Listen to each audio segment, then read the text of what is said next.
اگر عام سطح پر دیکھا جائے تو دنیا میں 5 لاکھ سے زیادہ آدمی مرتے ہیں، نارمل بیماریوں سے مرتے ہیں، ان کا ڈیٹا کیوں نہیں رکھا جا رہا؟ تو اسی طرح پاکستان میں 200 سے زیادہ آدمی ڈیلی کسی نہ کسی بیماری سے مر جاتے ہیں، تو ان کا ڈیٹا کیوں نہیں رکھا جا رہا؟ نارمل بیماری والیوں کی تعداد کدھر گئی ہے؟ تو اس کا مطلب ہے وہ تعداد جو ہے کرونا میں شامل کر دی گئی ہے۔ کوئی بھی کسی بیماری سے مرتا ہے تو اس کو کرونا میں شامل کر دیا جاتا ہے۔ یہ حقائق ہیں جو سامنے آ رہے ہیں، آہستہ آہستہ مزید آئیں گے۔ اور اسی طرح ایک ملک ہے اٹلی۔ اٹلی کی حکومت نے کہا ہے کہ ہم بل گیٹس اور WHO کے خلاف بین الاقوامی عدالت میں جائیں گے، کیونکہ انہوں نے ہمارے ساتھ دھوکہ کیا ہے اور یہی دنیا کو دھوکے میں رکھ کے تہنیت پھیلا رہے ہیں۔ اگر یہ بات حقیقت ہے، میرے کو لگتا ہے کہ یہ بات کچھ نہ کچھ حقیقت ہے، کیونکہ امریکہ کے 2 ڈاکٹروں نے بھی یہ بات کی ہے۔ امریکہ میں بیٹھے ہمارے پاکستانی ڈاکٹروں نے یہ بات کی ہے اور انہیں ویڈیو پیغامات بھی دیے ہیں۔ تو ان چیزوں کی تحقیقات تھوڑا ہونی چاہیے۔ تیسری دلیل میں آپ کو دوں گا، کولمبیا ایک کنٹری ہے، کولمبیا ایک غریب کنٹری ہے۔ اس غریب کنٹری کو پر یہ جو سرچ کرتے ہیں، ہمارے ویکسین وغیرہ جو ٹرائی کی جاتی ہے غریب ملکوں میں ہی کی جاتی ہے۔ کولمبیا میں یہ دوائی سرچ کرنے کے لیے دی گئی جو ویکسین ہے کہ غریب لوگوں کو لگاؤ، پھر بعد میں ان کے سیمپل لو اور دیکھو کہ کیا رزلٹ آتا ہے۔ اس کے حکومت کا جو صدر ہے وہ بہت چلاک آدمی ہے، اس نے کیا کیا کہ ایک سیمپل بھیڑ کا دے دیا، ایک سیمپل بکری کا دے دیا اور ایک سیمپل عام سے کسی سبزی کا دے دیا، جیسے کدو وغیرہ ہے، ایسی کوئی سبزی ہے اس کا دے دیا۔ تو جب یہ سیمپل ٹیسٹ کیے گئے تو پتہ چلا ان تینوں کو کرونا ہے۔ پھر اس نے پریس کانفرنس کی کہ بھائی میں نے تو یہ انسانوں کے سیمپل لیے ہی نہیں ہیں، میں نے تو جانوروں پر اور ایک سبزی کا سیمپل دیا ہے، اس میں کرونا کیسے پایا گیا؟ اس کی یہ پریس کانفرنس بھی بین الاقوامی میڈیا نے ڈیلیٹ کر دی اور اس کو جو ہے وائرس فری ملک قرار دے دیا۔ یہ WHO اور بل گیٹس کی بولتی بند کر دی۔ اس طرح کہ اگر تحقیقات کی جائیں، سرچ کی جائیں تو اس کا مسئلہ حل کیا جا سکتا ہے۔ تو یہ کرونا کے بارے میں میری جو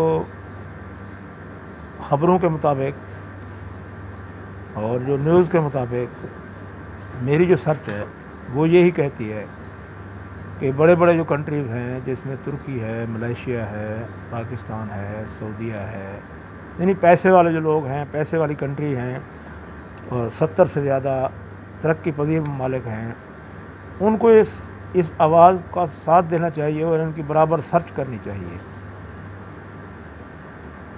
اگر ایسا ہے تو یہ عوام کے ساتھ، دنیا کے ساتھ دھوکہ ہے، اس دھوکے کو پکڑنا چاہیے اور واضح کرنا چاہیے، ٹھیک ہے۔ اس کے بعد میں بین الاقوامی نیوز پر آتا ہوں۔ آج کل نیوز چل رہی ہے امریکہ چائنا وار، اور چائنا انڈیا پاکستان وار۔ پچھلے دنوں معلوم ہوا ہے کہ امریکہ نے اپنے تمام بحری بیڑے نارتھ سمندر یعنی چائنا کے ساتھ سمندر میں ڈال دیے ہیں، اور وہاں سے وہ چائنا پر لیزر گنز کے ذریعے حملہ کرے گا۔ لیزر گن ایسی ہوتی ہیں جو ہائی وولٹیج کے بلب لگائے جاتے ہیں، جس کی لیزر کی شعاؤں سے چیزیں جل جاتی ہیں، یعنی کسی چیز پر فائر کرنے کی ضرورت نہیں ہوتی ہے، بلکہ ان کو نشانے میں لے کر صرف بٹن دبانا ہے، لائٹ کی شعاع پڑے گی اور وہ چیز آنن فانن میں جل جائے گی، تباہ ہو جائے گی۔ تو یہ لیزر جنگ ہے، دنیا میں پہلی دفعہ واقع ہو رہی ہے۔ تو اگر امریکہ نے ایسا ہتھیار رکھا ہے تو صاف ظاہر ہے چائنا نے بھی ایسا ہتھیار رکھا ہوگا۔ تو دوسری بات یہ ہے کہ لداخ کے مقام پر چائنا اور انڈیا کے درمیان وار شروع ہو چکی ہے، چائنا 20 کلومیٹر تک انڈیا کے اندر چلا گیا ہے اور اس نے جو ہے دشمن کو نشانے پر رکھا ہے. کچھ سپاہی قیدی بھی کر لیے گئے ہیں, کچھ زخمی بھی ہیں. اور ماؤنٹ ایوریسٹ کو چائنا نے اپنا علاقہ بتایا ہے. اس طرح وہ لداخ کے مقام سے غار میں داخل ہو چکا ہے. تو یہ اونچی پہاڑی ہے, برف بار علاقہ ہے, تو یہاں جنگ کی کیا ضرورت پڑی ہے؟ کیونکہ آپ کو یاد ہوگا پچھلے دنوں ہم نے اعلان کیا تھا بادشاہ ڈیم کا, پاکستان نے بنانے کا اعلان کیا تھا. اس میں پاکستان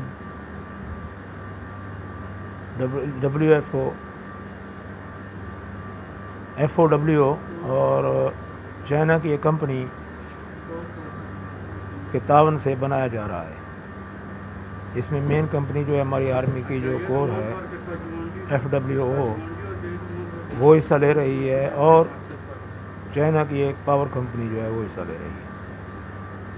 تو چائنا چونکہ ایک بزنس کنٹری ہے, وہ اپنے مفاد کو کبھی بھی اپنی نقصان نہیں پہنچانے دیتا کسی کو بھی. وہ اپنے مفاد کے لیے زندہ ہے, اپنے مفاد کے لیے کچھ بھی کر سکتا ہے, کسی ملک کے ساتھ جنگ بھی کر سکتا ہے, کسی کو گرا بھی سکتا ہے.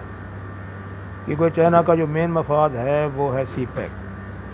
تو اگر پاکستان کے ساتھ کسی بھی ملک کی وار ہوتی ہے تو سی پیک کو نقصان پہنچتا ہے. اسی لیے چائنا اس کے دفاع کے لیے نکلا ہے. تو اب دیکھنا یہ ہے کہ یہ وار کون سا رخ اختیار کرتی ہے. پہلا رخ تو یہی ہے کہ امریکہ نے انڈیا کو انگلی کی ہے کہ تم وار کا افتتاح کرو, بعد میں جو ہے آگے آ جاؤں گا. لیکن ابھی انہوں نے افتتاح ہی نہیں کیا تھا کہ چائنا نے پہلے جھپٹا مارا ہے اور اس کے کافی سارے علاقوں پر قبضہ کر لیا ہے انڈیا کو. تو اس طرح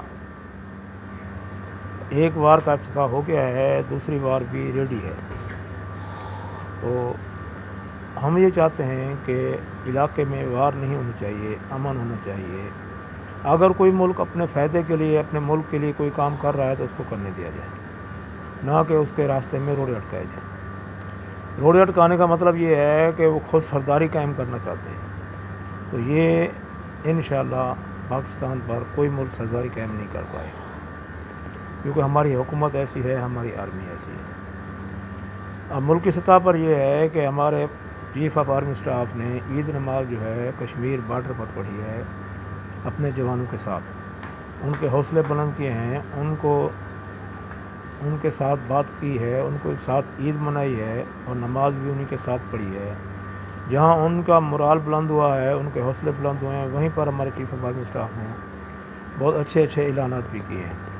جس میں سب سے اچھا اعلان جو ہے وہ یہ ہے کہ فوج اپنے سپاہیوں کو, اپنے مجاہدین کو کہا ہے کہ تمہیں بونس بھی دیا جائے گا. اور شہداء کے حق میں دعائیں کی گئیں, اور جو سپاہی موجود تھے ان کو شاباش دی گئی. یہ تو تھا ہماری آرمی کی حوصلہ افزائی کے لیے ہمارے چیف آف آرمی اسٹاف نے جو کیا وہ بہت اچھا کیا. ابھی ہماری آرمی جو ہے 3 جگہوں پر مصروف ہے.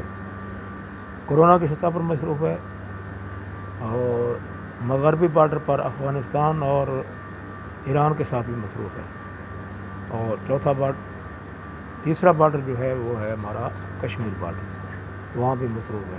کیونکہ دشمن نے دعویٰ کیا ہے کہ شمالی علاقہ جات جو ہیں, جہاں ہمارا بادشاہ ڈیم بن رہا ہے, گلگت بلتستان, یہ ہمارا علاقہ ہے. اور آپ جانتے ہیں کہ کئی سالوں سے 70 سال سے یہ ہمارے پاس ہے, اور یہ ہمارا علاقہ ہے, یہ پوری دنیا جانتی ہے. لیکن دشمن دعویٰ کر رہا ہے کہ نہیں, یہ ہمارا علاقہ ہے. اسی لیے یہ جنگ کی شروعات بھی وہیں سے ہو رہی ہے. لیکن دشمن یہ چاہتا ہے کہ میں پاکستان کے چاروں طرف حملہ کروں, لیکن ہماری فوج, ہماری آرمی, ہماری بری بحری فضائی تینوں فوجیں تیار ہیں جنگ کے لیے. تو ایک تو ہمارے ملک جو ہیں معاشی طور پر بہت کمزور ہیں, انڈیا ہو, پاکستان ہو, یا کوئی بھی ترقی پذیر ممالک ہوں, معاشی طور پر کمزور ہو رہے ہیں کورونا کی وجہ سے. اوپر سے جنگ کے بادل منڈلا رہے ہیں. تو یہ ہم غریب ملکوں کے لیے